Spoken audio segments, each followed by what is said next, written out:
Hey guys, I've got here the Zoyi ZT-703S oscilloscope multimeter, and I haven't really seen anyone on YouTube do any automotive work with one, so I might take it out to the car and do some basic testing just to show you its oscilloscope capability.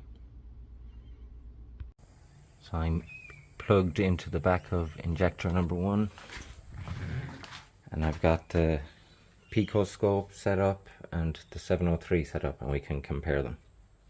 So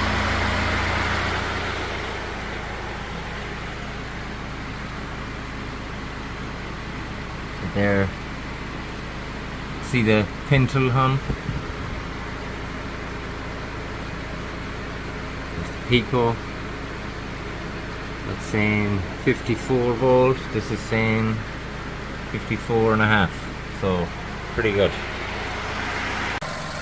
Now I'm plugged into the crank sensor, and there's the 702 or 703S, and there's the pico. Now the pico has filtering, so if I activate it cleans it up, but this also has filtering. Go to sample and change that to HD. That's the same as filtering.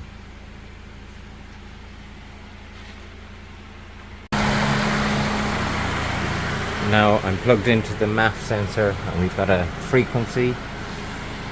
There's the pico, we've got 44, 45, and there's 703S is about the same.